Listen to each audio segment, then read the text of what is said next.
Bismillahirrahmanirrahim. Assalamualaikum warahmatullahi wabarakatuh.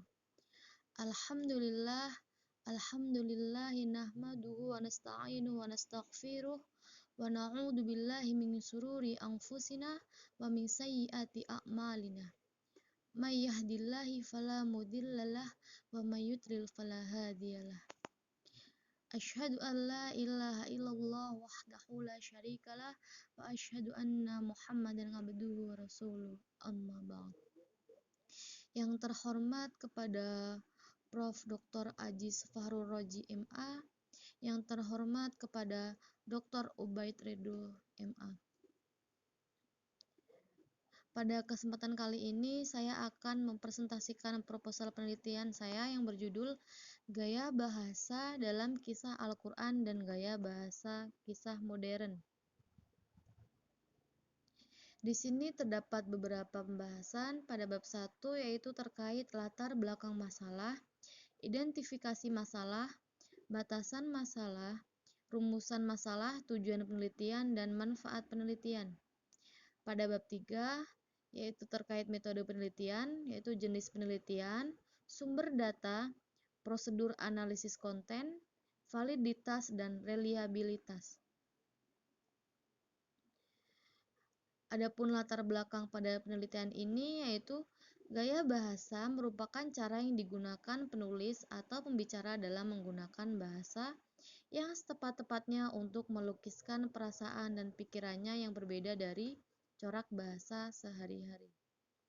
Penggunaan gaya bahasa yang bermacam-macam sering digunakan untuk mengungkapkan sesuatu, begitupun juga pada kisah-kisah modern yang terjadi di fenomena sekarang ini. Hal ini dilakukan dengan tujuan untuk mempermudah pendengar atau pembaca dalam memahami pesan atau pokok pembicaraan. Tidak ada tulisan maupun pembicaraan lepas dari gaya bahasa, karena setiap tulisan maupun pembicaraan sudah pasti terdapat di dalamnya gaya bahasa masing-masing. Begitu juga halnya dengan kisah yang terdapat dalam Al-Quran dan kisah modern. Kisah yang terdapat dalam Al-Quran tidak lain adalah kalam Allah, dan juga kisah modern yang tidak lepas dari gaya bahasa. Dengan demikian dapat disimpulkan bahwa terdapat beraneka ragam gaya bahasa di dalam Al-Quran untuk mempermudah pendengar atau pembaca dalam memahaminya. Begitupun pada bacaan kisah modern. Di sini terdapat dua identifikasi masalah. Yang pertama yaitu terdapat unsur gaya bahasa pada setiap kisah maupun kisah modern dan kisah Al-Quran jika dikaji lebih mendalam. Yang kedua, terdapat persamaan dan perbedaan gaya bahasa yang digunakan dalam kisah modern dan kisah Al-Quran. Adapun batasan masalah penelitian ini yaitu dilakukan pada kisah Al-Quran, yaitu pada kisah Nabi Yusuf, dan kisah modern yang diambil dari kisah bencana di Palu. Aspek-aspek yang akan diteliti adalah penggunaan gaya bahasa apa saja yang terdapat dalam kisah Al-Quran pada kisah Nabi Yusuf dan kisah modern yang diambil dari kisah bencana di Palu. Adapun rumusan masalah di sini yaitu ada dua. Yang pertama yaitu apa gaya bahasa yang terdapat dalam kisah Al-Quran pada kisah Nabi Yusuf. Yang kedua yaitu apa gaya bahasa yang terdapat dalam kisah modern bencana di Palu. Adapun tujuan penelitiannya yaitu yang pertama menganalisis gaya bahasa apa saja yang terdapat dalam kisah Al-Quran pada kisah Nabi Yusuf.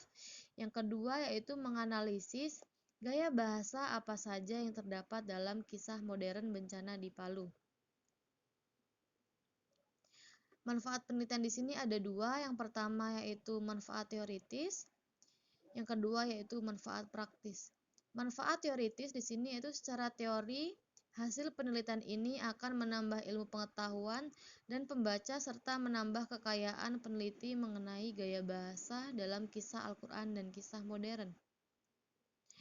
Manfaat praktisnya yaitu ada dua. Yang pertama memberikan informasi kepada pembaca mengenai gaya bahasa dalam kisah Al-Quran dan kisah modern. Yang kedua yaitu sebagai tinjauan pustaka dan bahan penelitian-penelitian selanjutnya.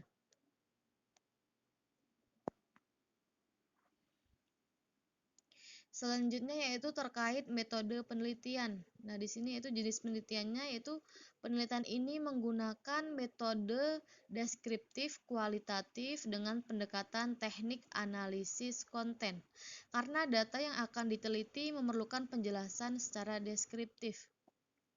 Analisis konten merupakan suatu teknik yang sistemik untuk menganalisis makna, pesan, dan cara mengungkapkan pesan.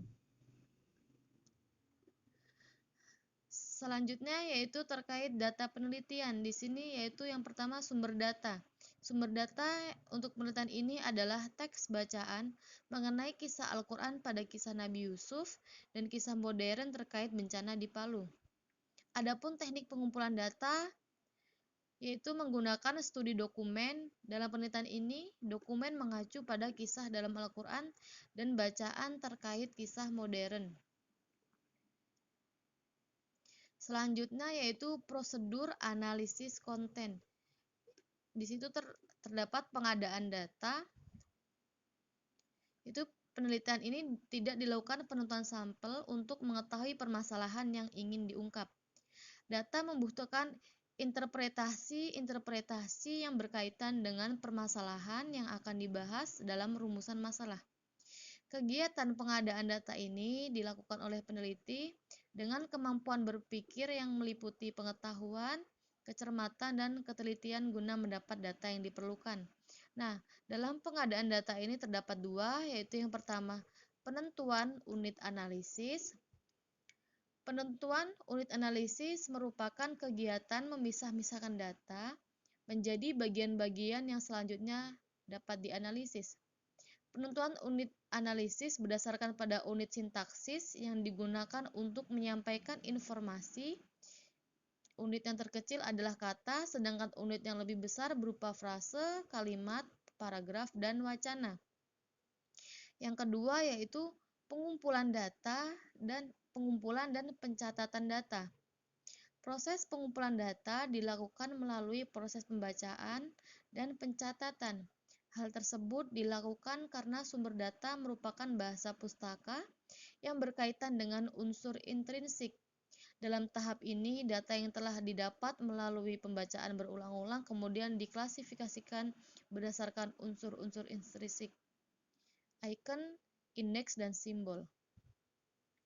Kemudian selanjutnya yaitu terkait inferensi. Inferensi merupakan tindakan memanai data sesuai dengan konteksnya. Hal ini dikarenakan makna sebuah teks berhubungan dengan konteksnya. Inferensi dilaksanakan lebih awal dengan memahami makna konteks yang ada di dalam teks yang akan diteliti. Kemudian yaitu analisis data. Di sini terdapat penyajian data. Data dalam penelitian ini disajikan dengan mendeskripsikan kalimat-kalimat yang relevan dengan permasalahan yang dikaji, yaitu gaya bahasa apa saja yang terdapat dalam kisah Al-Quran dan kisah modern. Kemudian teknik analisis. Teknik yang digunakan dalam penelitian ini adalah teknik analisis deskriptif kualitatif, yaitu penyajian data yang bukan berupa angka-angka tapi berupa penjelasan deskriptif. Kegiatan analisis ini meliputi membaca, mencatat data, membaca ulang, mengidentifikasi data, mengklasifikasi data, membahas data, penyajian data, dan penarikan inferensi. Kemudian yang terakhir yaitu validitas dan reliabilitas. Dalam penelitian ini digunakan suatu teknik pengukuran tingkat kesensitifan suatu teknik terhadap makna-makna simbolik yang relevan dengan konteks tertentu, yang disebut validitas semantik untuk memperoleh data yang valid. Validitas dan reliabilitas merupakan keharusan dalam sebuah penelitian Untuk menjaga kesohihan dan keabsahan hasil penelitian ini berdasarkan validitas semantis karena diukur berdasar tingkat kesensitifan suatu teknik terhadap makna-makna simbolik yang relevan dengan konteks yang dianalisis. Penelitian ini menggunakan reliabilitas intrarater, yaitu dengan membaca berulang-ulang teks yang menjadi subjek penelitian, dan expert judgment, yaitu peneliti berusaha mendiskusikan hasil pengamatan dengan para ahli. Baik, sekian dari saya, kurang lebihnya saya mohon maaf. Wabillahi taufiq wal hidayah. Wassalamualaikum warahmatullahi wabarakatuh.